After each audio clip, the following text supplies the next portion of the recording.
എഹെസ്കേൽ അദ്ധ്യായം 43. അനന്തരം അവൻ എന്നെ ഗോപുരത്തിലേക്ക്, കിഴക്കോട്ടുള്ള ഗോപുരത്തിലേക്ക് തന്നെ കൊണ്ടുചെന്നു. അപ്പോൾ ഇസ്രയേലിന്റെ ദൈവത്തിന്റെ തേജസ് കിഴക്ക് വഴിയായി വന്നു. അതിന്റെ മുഴക്കം പെരുവെള്ളത്തിന്റെ ഇരച്ചിൽ പോലെ ആയിരുന്നു. ഭൂമി അവന്റെ തേജസ് കൊണ്ട് പ്രകാശിച്ചു. ഇതു ഞാൻ കണ്ട ദർശനം പോലെ ആയിരുന്നു.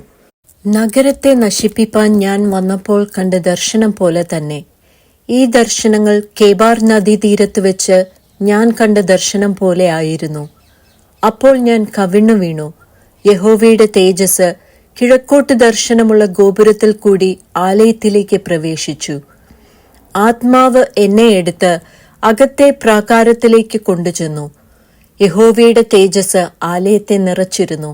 ആ പുരുഷൻ എന്റെ അടുക്കൽ നിൽക്കുമ്പോൾ ആലയത്തിൽ നിന്ന് ഒരുത്തൻ എന്നോട് സംസാരിക്കുന്നത് ഞാൻ കേട്ടു.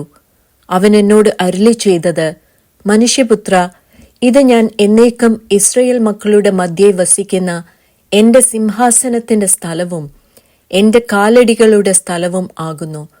ഇസ്രയേൽ ഗൃഹമെങ്കിലും അവരുടെ രാജാക്കന്മാരെങ്കിലും തങ്ങളുടെ പരസംഗം കൊണ്ടും പൂജാഗിരികളിലെ തങ്ങളുടെ രാജാക്കന്മാരുടെ ശവങ്ങൾ കൊണ്ടും എനിക്കും അവർക്കും ഇടയിൽ ഒരു ചുവർ മാത്രം ഉണ്ടായിരിക്കത്തക്കവണ്ണം തങ്ങളുടെ ഉമ്മരപ്പടി എന്റെ ഉമ്മരപ്പടിയും തങ്ങളുടെ കട്ടള എന്റെ കട്ടളയും ആക്കുന്നതുകൊണ്ടും എന്റെ വിശുദ്ധ നാമത്തെ ഇനി അശുദ്ധമാക്കേണ്ടതല്ല. അവർ ചെയ്ത മ്ലേച്ഛതകളാൽ അവർ എന്റെ വിശുദ്ധ നാമത്തെ അശുദ്ധമാക്കിയിരിക്കുന്നു. അതുകൊണ്ട് ഞാൻ എന്റെ കോപത്തിൽ അവരെ നശിപ്പിച്ചു. ഇപ്പോൾ അവർ തങ്ങളുടെ പരസംഗവും രാജാക്കന്മാരുടെ ശവങ്ങളും എങ്കിൽ നിന്ന് ദൂരത്താക്കി കളയട്ടെ. എന്നാൽ ഞാൻ അവരുടെ മധ്യേ എന്നേക്കും വസിക്കും. മനുഷ്യപുത്ര, ഇസ്രയേൽ ഗൃഹം തങ്ങളുടെ അകൃത്യങ്ങളെക്കുറിച്ച് ലജ്ജിക്കേണ്ടതിന് നീ ഈ ആലയം അവരെ കാണിക്ക. അവർ അതിന്റെ മാതൃക അളക്കട്ടെ. അവർ ചെയ്ത സകലത്തെയും കുറിച്ച് അവർ ലജ്ജിച്ചാൽ നീ ആലയത്തിന്റെ ആകൃതിയും വിധാനവും പുറപ്പാടുകളും പ്രവേശനങ്ങളും അതിന്റെ ആകൃതി ഒക്കെയും സകല വ്യവസ്ഥകളും അതിന്റെ രൂപമൊക്കെയും അതിന്റെ സകല നിയമങ്ങളും അവരെ അറിയിച്ച് അവർ അതിന്റെ എല്ലാ ചട്ടങ്ങളും വ്യവസ്ഥകളും പ്രമാണിച്ച് അനുഷ്ഠിക്കേണ്ടതിന് അതിനെ ഒക്കെയും അവർ കാണെ എഴുതി വയ്ക്കുക. ഇതാകുന്നു ആലയത്തെക്കുറിച്ചുള്ള പ്രമാണം. പർവ്വതത്തിന്റെ മുകളിൽ അതിന്റെ അതിർത്തിക്കകമെല്ലാം അതിവിശുദ്ധമായിരിക്കണം. അതെ, ഇതാകുന്നു ആലയത്തെക്കുറിച്ചുള്ള പ്രമാണം. മുഴപ്രകാരം യാഗപീഠത്തിന്റെ അളവ് ആവിത്: മുഴം ഒന്നിന് 1 മുഴവും 4 വിരലും, ചുവട് 1 മുഴം, വീതി 1 മുഴം, അതിന്റെ അകത്ത് ചുറ്റുമുള്ള വക്ക് 1 ചാൺ.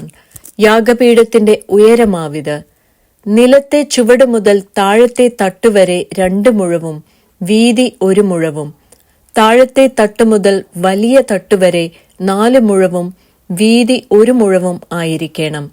ഇങ്ങനെ മേലത്തെ യാഗപീഠം 4 മുഴം, യാഗപീഠത്തിന്റെ അടുപ്പിൽ നിന്ന് മേലോട്ട് 4 കൊമ്പ് ഉണ്ടായിരിക്കണം. യാഗപീഠത്തിന്റെ അടുപ്പിന്റെ നീളം 12 മുഴവും വീതി 12 മുഴവുമായി സമചതുരമായിരിക്കണം.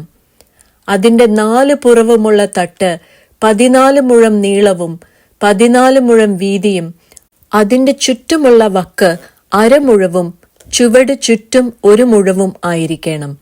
അതിന്റെ പതനങ്ങൾ കിഴക്കോട്ടായിരിക്കണം.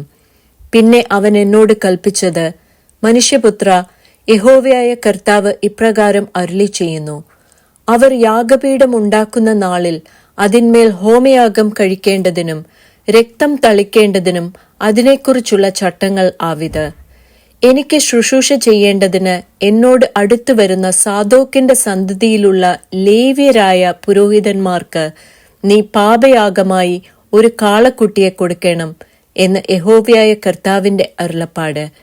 നീ അതിന്റെ രക്തത്തിൽ കുറെയെടുത്ത് യാഗപീഠത്തിന്റെ 4 കൊമ്പിലും തട്ടിന്റെ 4 കോണിലും ചുറ്റുമുള്ള വക്കിലും പുരട്ടി അതിന് പാപപരിഹാരവും പ്രായശ്ചിത്തവും വരുത്തേണം. പിന്നെ നീ പാപയാഗത്തിന് കാളയെ എടുത്ത് ആലയത്തിൽ നിയമിക്കപ്പെട്ട സ്ഥലത്ത് വിശുദ്ധ മന്ദിരത്തിന്റെ പുറമേ വെച്ച് ദഹിപ്പിക്കണം. 2-ാം ദിവസം നീ ഊനമില്ലാത്ത ഒരു കോലാട്ടുകൊറ്റനെ പാപയാഗമായി അർപ്പിക്കണം. അവർ കാളയെക്കൊണ്ട് യാഗപീഠത്തിന് പാപപരിഹാരം വരുത്തിയതുപോലെ ഇതിനെക്കൊണ്ടും അതിന് പാപപരിഹാരം വരുത്തേണം. അതിന് പാപപരിഹാരം വരുത്തി തീർന്ന ശേഷം നീ ഊനമില്ലാത്ത ഒരു കാളക്കുട്ടിയെയും ആട്ടിൻകൂട്ടത്തിൽ നിന്ന് ഊനമില്ലാത്ത ഒരു ആട്ടുകൊറ്റനെയും അർപ്പിക്കണം. നീ അവയെ യഹോവയുടെ സന്നിധിയിൽ കൊണ്ടുവരേണം. പുരോഹിതന്മാർ അവയുടെ മേൽ ഉപ്പ് വിതറിയ ശേഷം അവയെ യഹോവയ്ക്ക് ഹോമയാഗമായി അർപ്പിക്കണം. 7 ദിവസം നീ ദിനം പ്രതി പാപയാഗമായി ഓരോ കോലാട്ടിനെ അർപ്പിക്കണം. അവർ ഊനമില്ലാത്ത ഒരു കാളക്കുട്ടിയെയും ആട്ടിൻകൂട്ടത്തിൽ നിന്ന് ഒരു ആട്ടുകൊറ്റനെയും അർപ്പിക്കണം. അങ്ങനെ അവർ 7 ദിവസം യാഗപീഠത്തിന് പ്രായശ്ചിത്തം വരുത്തിയും അതിനെ നിർമ്മലീകരിച്ചുകൊണ്ട് പ്രതിഷ്ഠ കഴിക്കണം. ഈ ദിവസങ്ങൾ തികച്ച ശേഷം 8-ാം ദിവസവും മുൻപോട്ടും പുരോഹിതന്മാർ യാഗപീഠത്തിന്മേൽ നിങ്ങളുടെ ഹോമയാഗങ്ങളെയും സമാധാനയാഗങ്ങളെയും അർപ്പിക്കണം. അങ്ങനെ എനിക്ക് നിങ്ങളിൽ പ്രസാദമുണ്ടാകും എന്ന് യഹോവയായ കർത്താവിന്റെ അരുളപ്പാട്.